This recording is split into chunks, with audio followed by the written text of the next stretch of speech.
পরীক্ষিত ভাগবত শ্রবণ করলেন। মা ভাগবত শ্রবণ করতে করতে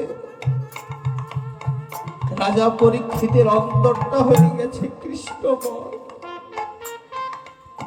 এবার অন্তিম দিন, যার অন্তরটা কৃষ্ণময় হয়ে থাকে তাকে কি তক্ষক দংশন করে মারবার ক্ষমতা রাখে? রাখে না, কিছুতেই তার কাছে পৌঁছতে পারে না। কি করলেন? একটি ফলের মধ্যে কীট রূপে পরীক্ষিতকে দংশন করলেন। অন্তিমে রাজা পরীক্ষিত গোবিন্দ চরণ লাভ করেছিলেন। কেন? মৃত্যুকালীন সময়ে তার অন্তরটা ছিল যে কৃষ্ণময়। শাস্ত্রে বলে মৃত্যুকালীন সময়ে যে যা ভাবতে ভাবতে মৃত্যুবরণ করে তার নাকি সেই অনুরূপ গতি লাভ হয়। তো মৃত্যুকালীন সময়ে কেউ যদি কৃষ্ণ গোবিন্দের চরণ চিন্তা করতে করতে মৃত্যু লাভ করে তাহলে তার অন্তিমে কৃষ্ণ চরণ লাভ হয়, তার এই ভাবে আর আসা যাওয়া থাকে। নববিধা ভক্তির মধ্যে প্রথমে শ্রবণ, তারপরে বললেন কীর্তন। এই যে আমরা যেটা করছি, এই কীর্তন শুনতে শুনতে হৃদয়ে প্রেম ভক্তির উদয় হয়। কেউ কেউ নয়ন জলে ভাসে, কেউ কেউ ধুলায় লুটায়। কেন এমন করে? হৃদয়ে প্রেম ভক্তির উদয় যখন হয় তখন। অন্তিমে বললেন আত্মনিবেদন। যিনি এই জগতের সকল কিছু ছেড়ে দিয়ে গোবিন্দ তোমার হলাম বলে নিজেকে জনমের মতো গোবিন্দ চরণে সমর্পণ করেছে, তার এই ভাবে আর আসা যাওয়া থাকে না। অন্তিমে সে ভগবান গোবিন্দের চরণ লাভ। এই আত্মনিবেদনের সর্বশ্রেষ্ঠ উদাহরণ হলো বলি রাজা, যিনি নাকি সম্পূর্ণরূপে নিজেকে ভগবানের চরণে অর্পণ করেছিলেন। এই বলি রাজা একদিন দান যজ্ঞ করবে বলে ঘোষণা করলেন যে আজকে আমি দান যজ্ঞ করছি, আজকে আমার কাছে যে যা দান চাইবে আমি তাকে তাই দান করব। ত্রিভুবনের রাজা বলি রাজা বড্ড অহংকার নিয়ে কথাটা বললেন। ভগবান চিন্তা করলেন, বলি তোমার এত অহংকার, যে যা দান চাইবে তুমি তাকে তাই দেবে বলছো? ঠিক আছে, আমি তোমার অহংকার চূর্ণ করে দেব। ভগবান কি করলেন? ক্ষুদ্র বামন রূপে বলি রাজাকে পরীক্ষা করবার জন্য এলেন। বলি রাজার রাজসভা এসে বলতে লাগলেন, বলি বলি শুনেছি তুমি নাকি আজকে দান যজ্ঞ করছো। বলি রাজা বললেন, হ্যাঁ বামন, তুমি ঠিকই শুনেছ, আমি দান যজ্ঞ করছি। আমার কাছে আজকে যে যা দান চাইবে আমি তাকে তাই দান করে দেব। বলে তাই নাকি? ঠিক আছে, আমারও তবে দান চাই। বলো কি দান চাই? তোমাকে তাই দেব। ওই বামন রূপী অবতার বলতে লাগলেন, বলি এভাবে বললে হবে না, তুমি আমার কাছে ত্রিসত্য অঙ্গীকার করো। আমি যা চাইবো তুমি আমাকে তাই দেবে। বলি রাজা বললেন, হ্যাঁ বামন, তুমি যা চাও আমি তাই দেব, তাই দেব, তাই দেব। বলো তোমার কি চাই? বলি রাজা বললেন, তুমি যা চাইবে আমার সাধ্য মতো আমি তোমাকে তাই দেবার চেষ্টা করব। বলো তোমার কি চাই? ওই বামন রূপী অবতার এবার বলতে লাগলেন, বলি আমার বেশি কিছু চাই না, আমার মাত্র ত্রিপাদ ভূমি চাই। তুমি আমাকে 3 পা জমি দান করো, তাহলেই আমার হবে। বলি রাজা একটু অট্ট হেসে বললে, বামন তুমি দেখতে যেমন ছোট, তোমার চাওয়াটাও তেমনি ছোট। ত্রিভুবনের রাজায় আমি বলি রাজা, তুমি আমার কাছে মাত্র ত্রিপাদ ভূমি চাইলে, তোমার যেখান থেকে খুশি তুমি নিয়ে যাও। এইভাবে যখন বললেন বাবা, ওই বামন রূপী অবতার সাধারণ কেউ তো নয়, তার দু চরণ দিয়ে এই স্বর্গমর্ত পাতাল সকল কিছু নিয়ে গেল। এবার বলি রাজাকে বলছে, রাজা তুমি অঙ্গীকার করে আমায় ত্রিপাদ ভূমি দান করবে, আবার এই যে তোমার সকল কিছু আমি মাত্র দু পা দ্বারাই যে নিয়ে গেলাম, তৃতীয় পদের জায়গা তুমি কোথা থেকে দেবে? বলি রাজা করজোরে বললেন, বামন তোমারও আর চরণ নেই, আমারও আর দেবার মতো কিছু নেই, সবই তোমাকে দিয়ে দিয়েছি। বললেন, রাজা তুমি যদি দিতে পারো তবে আমার চরণ অবশ্যই আছে। এই বলে তার নাভি কমল থেকে ত্রিপাদ তৃতীয় পদ বের করে দিলেন। এই নাও আমার তৃতীয় পদ, এবার এই চরণ রাখবার জায়গা দাও। বলি রাজা ছুটে গেলেন তার সহধর্মিনীর কাছে, গিয়ে বলতে লাগলেন,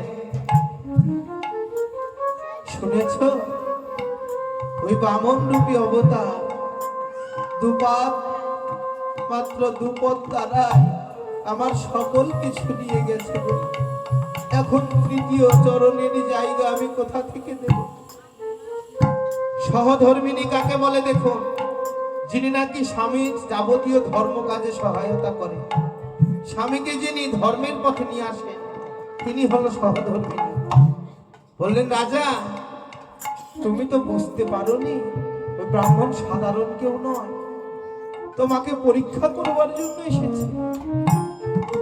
তুমি স্বর্গমর্ত পাতালের রাজা, সকল কিছুই তার চরণে দিয়ে দিয়েছ, একবারও কি ভেবে দেখেছ যে বুদ্ধি খাটিয়ে তুমি স্বর্গমর্ত পাতালের রাজা হলে সেই মস্তকটা কি ভগবানের চরণে কোনোদিন নত করেছ?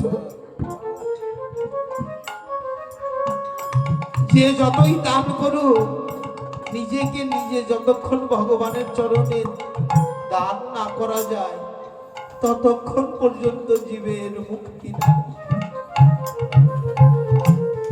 তুমি ওই ব্রাহ্মণের চরণ তলে গিয়ে তোমার এই উঁচু মস্তকটা নিচু করে দাও, তাহলেই দেখবে তোমার এত কিছু দানের সার্থকতা।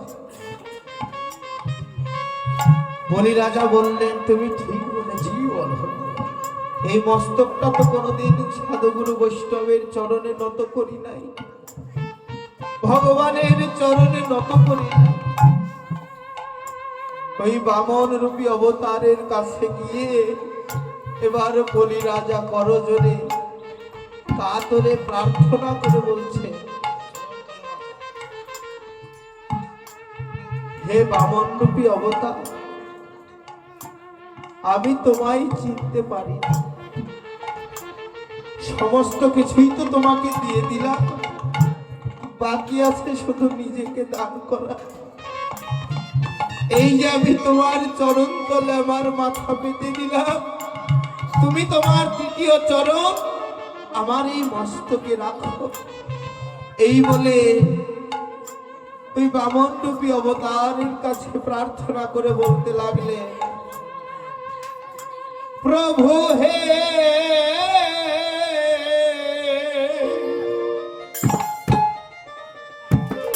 আমি তোমার চরণ তলে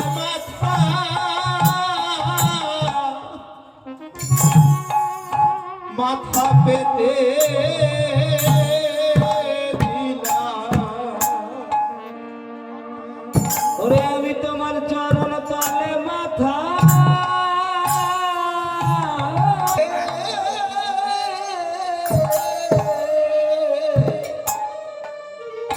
তোমার চরণ তলে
মাথা পেতে দিলাম।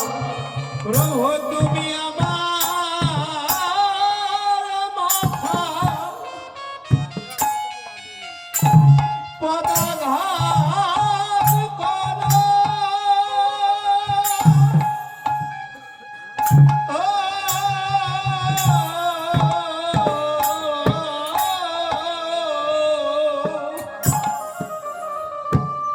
তোমার চরণ তলে মাথা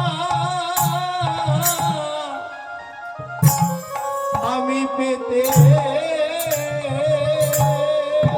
দিলাম। প্রভু তুমি আমার মাথা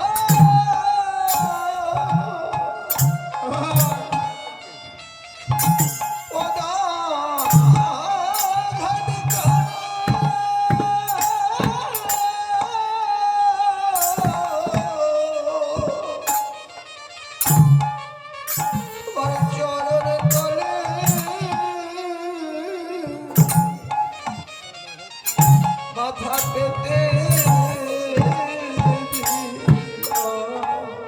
তুমি আমায় দয়া করে আমায় গ্রহণ করো। প্রভু তুমি আমায় দয়া করে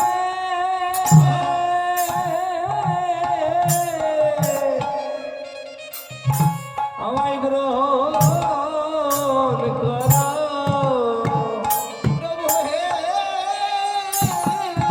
আমায় দয়া করে গ্রহণ করো। প্রভু হে আমায় দয়া করে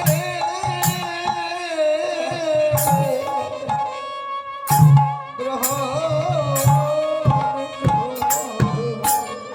তুমি আমায় ফেলে প্রভু দিও না হে। তুমি দয়া করে আমায় গ্রহণ করো। ওরে তুমি আমায় ফেলে দিও না হে। তুমি দয়া করে আমায় গ্রহণ করো। হরি হরি হরি হরি। ওরে দয়া করে গ্রহণ করো। ওরে দয়া করে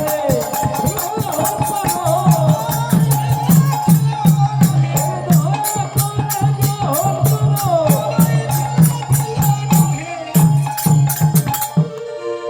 ওরে তুমি দয়া করে আমায় গ্রহণ করো। বলি রাজা যখন এমন করে বললে, চরণ তলে মাথা পেতে দিলে, করজোরে বলতে লাগলেন, প্রভু আমার সকল কিছুই তো তোমাকে দান করলাম, আমার একটা নিবেদন প্রভু হে, আমার এই 10টা দাঁত 10টা ইন্দ্রিয়, তাই না? এই প্রাণ পাখিটা যখন বের হয়ে যাবে, এই 10টা ইন্দ্রিয়ের যে কোনো একটা ইন্দ্রিয় দিয়ে তো যাবে। তো তুমি আমার এই 10টা দ্বারে দাঁড়ি হয়ে থাকবে, কথা দাও। কেন বললেন? এই প্রাণ পাখিটা যাবার কালে যদি কৃষ্ণ গোবিন্দের বদন দর্শন করতে করতে চলে যায়, তাহলে অন্তিমে তার গোবিন্দ চরণ লাভ হবে। বলি রাজা এমন করে প্রার্থনা করবে, এই তো দানের সার্থকতা। আজকে মহাপ্রভু শ্রীবাস অঙ্গনে মধ্যাহ্ন সময়ে সূর্য পূজা লীলা সাধন করছেন, জগজন নয়ন আনন্দ। তা গৌর হরির রূপটা কেমন হয়েছে? বৈষ্ণব কবি পদকর্তা বলছেন, হেম শয়ে অতি গোরা। হেম শব্দের অর্থ কি বাবা? হেম শব্দের অর্থ হলো সোনা। গোরা সোনার জ্যোতিকেও যেন আজকে গৌরের অঙ্গ জ্যোতি রূপ লাবণ্য জয় করেছে। তাতে আবার সুমধুর হাসধুরা মিষ্টি মিষ্টি হাসি লেগে আছে গৌরের বদনে। এই রূপ দর্শন করে জগজনা নয়ন আনন্দ। হ্যাঁ, তো গৌরের রূপটি কি দিয়ে গড়া? আজকে বৈষ্ণব কবি পদকর্তা বলতে লাগলেন, সে যে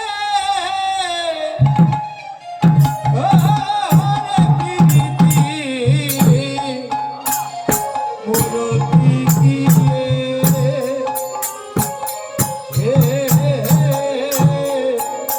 আজ রূপ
গৌরের রূপটি কি দিয়ে গড়া? বৈষ্ণবেরা বললে সে যে প্রীতির মূরতি। প্রীতির মূরতি আমার গৌর সুন্দর। প্রীতি লিখতে তিনটি শব্দ লাগে, তাই না বাবা? প্রীতি। এই প্রীতির জন্ম কোথা থেকে? শাস্ত্রকারগণ বললে নয়নে নয়নে বান বরিশনে তাহাতে জন্মিল পীর, অধরে অধরে অমৃত সাধনে তাহে উপজিল ঋণ।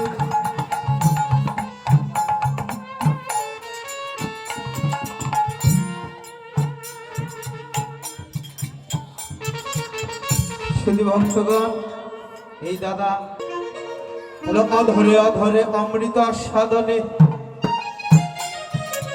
তাহাতে জন্মিল ঋণ, আর বক্ষে বক্ষে প্রেম আলিঙ্গনে তাহাতে জন্মিল ঋণ।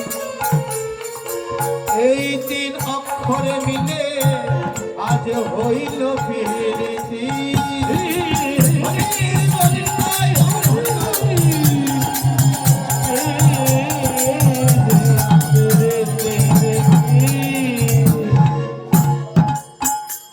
গৌর হলে আজকে প্রীতির মূরতি।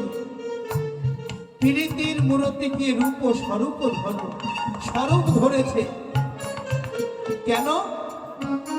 জীবের আত্মস্বরূপ জাগাইতে আজকে স্বরূপ ধরেছে। জীবের আত্মস্বরূপটা কি? জীবের স্বরূপটা কি বাবা? আপনাকে যদি নাম জিজ্ঞেস করি তাহলে আপনি কোন নামটা বলবেন?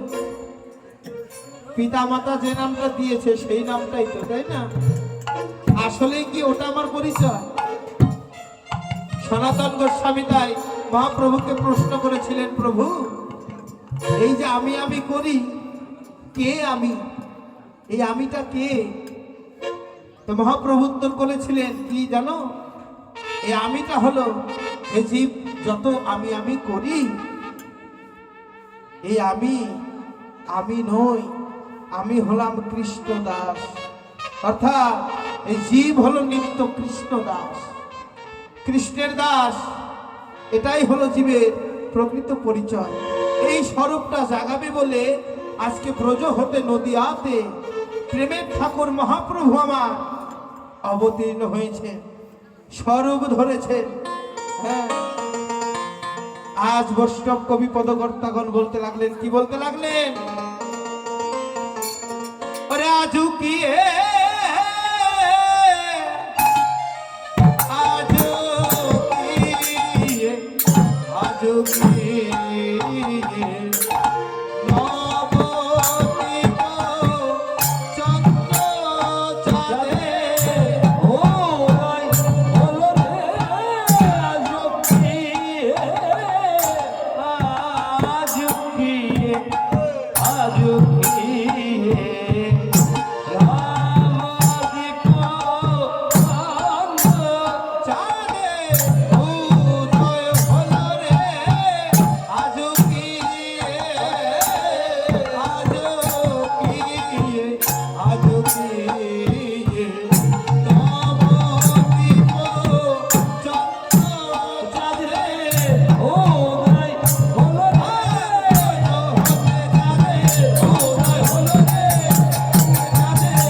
আজ সূর্য পূজা লীলা মনে হওয়ায়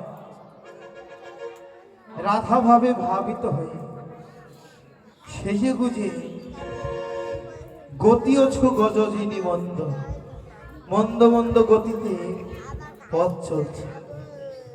মনে মনে ভাবছে, কি ভাবছে? যে আজকে সূর্য পূজা করব। হেলে দুলে পথ চলছে কেন? আজকে রাধা ভাবে ভাবিত হয়েছেন মহাপ্রভু। যারা দেখবেন সম্ভ্রান্ত পরিবারে বৌঝি হয়, তাদের চলা বলা কথাবার্তা দেখলে বোঝা যায় যে এই মেয়েটি ভদ্র পরিবারের একটি মেয়ে, তাই না? অনুরূপ ভাবে আজ গৌর সৌন্দর্যে হেলে দুলে পথ চলছে। গৌরের চলন ভঙ্গিটা কেমন হয়েছে? গতি অছু গজ যিনি মন্দ। গজ মানে হাতি। হাতি যেমন পথ হেলে দুলে পথ চলে, আজকে ওই হাতির চলন ভঙ্গিকেও যেন জয় করেছে আমার গৌরের চলন ভঙ্গি। গতি অছু গজ যিনি মন্দ। হ্যাঁ, আর কি করলেন মহাপ্রভু? আজকে সূর্য পূজার কথা যে না মনে হলো, অমনি কি করলেন জানো? আরে বাম ভুজ হিবা শনে মুখ ধামই,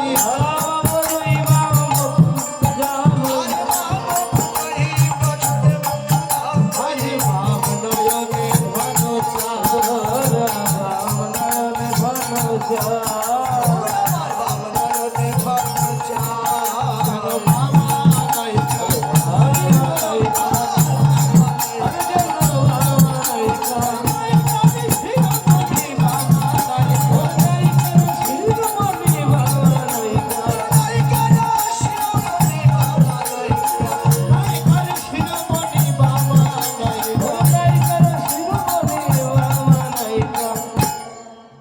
বাম নয়নে ঘন ঘন চাইছে কেন? রাধারানী তো বামা নায়িকা, তাই না বাবা? নায়িকা দুই প্রকারে, হ্যাঁ, একটি দক্ষিণা নায়িকা আর একটি বামা নায়িকা। তো দক্ষিণা নায়িকার স্বভাবটা কেমন? দক্ষিণা নায়িকা মনে করে আমি কৃষ্ণ গোবিন্দ, এমন তার অন্তরের ভাব। আর বামা নায়িকা যিনি, তিনি মনে করে কৃষ্ণ আমার, আমা ভিন্ন কৃষ্ণ আর কোথাও যেতে পারে না। এই হলো বাবা নায়িকার স্বভাব। আজকে রাধাভাবে ভাবিত হয়ে মাথায় বড় ঘোমটা দিয়ে বাম নয়নে চাইতে লাগলেন কেন? চেয়ে চেয়ে দেখছে। কি দেখছে? দেখে আছে কিনা ভাবে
এটা এমন ভাবের উদয় হয়েছে, গৌরের অঙ্গখানা অষ্টসাত্ত্বিক ভাবে ভরে গেল।